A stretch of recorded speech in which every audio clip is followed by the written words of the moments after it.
Di tengah kecamuk Kurukshetra, sebuah fenomena ganjil terjadi. Sang panglima tertinggi, Bhisma Dewabrata, akhirnya jatuh. Namun, ada yang aneh. Tubuhnya tidak menyentuh tanah. Ia terbaring di atas hamparan ratusan anak panah yang menembus organ vitalnya. Secara logika, siapapun seharusnya tewas dalam hitungan detik dengan luka seperti itu. Tapi faktanya, Bhisma bertahan selama 58 hari. Mari kita cari tahu apa yang sebenarnya terjadi di balik peristiwa yang menentang maut ini. Di video kali ini, kita akan membahas beberapa poin misterius yang jarang diketahui. Pertama, mengapa Bhisma menolak keras bantuan medis padahal ia sedang sekarat?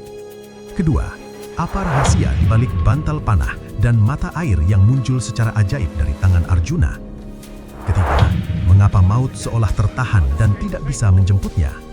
Dan yang paling penting, apa yang sebenarnya ia tunggu selama 58 hari menderita di atas ranjang besi itu? Mari kita bahas satu persatu. Kejatuhan yang direncanakan. Semua bermula di hari ke-10. Bhisma adalah benteng yang tak mungkin ditembus, kecuali jika ia sendiri yang mengizinkannya.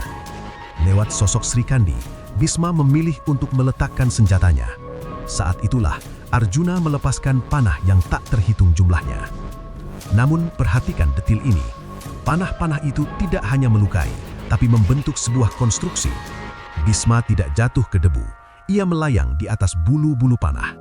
Inilah yang kita kenal sebagai Sharashaya atau ranjang panah, sebuah singgasana terakhir bagi kesatria yang tak mau takluk oleh bumi. Mengapa menolak diobati? Saat malam tiba, perang berhenti sejenak.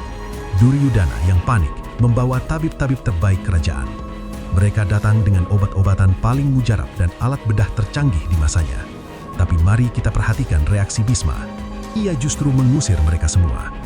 Bhisma berkata bahwa luka yang didapat di medan perang harus diselesaikan dengan cara ksatria, bukan dengan ramuan.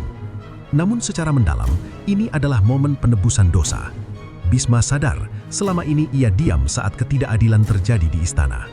Ranjang panah ini adalah cara Bhisma menghukum diri sendiri, mencuci dosa masa lalu melalui rasa sakit yang luar biasa sebelum jiwanya benar-benar lepas. Misteri bantal dan dahaga. Di tengah penderitaannya, ada dua permintaan aneh dari Bhisma. Ia butuh bantal dan ia merasa dahaga. Duryudana memberikan bantal sutra, namun ditolak. Ia meminta Arjuna melakukannya. Mengapa? Karena hanya kesatria yang mengerti kebutuhan kesatria lainnya. Arjuna melepaskan 3 anak panah ke tanah sebagai sandaran kepala yang kokoh.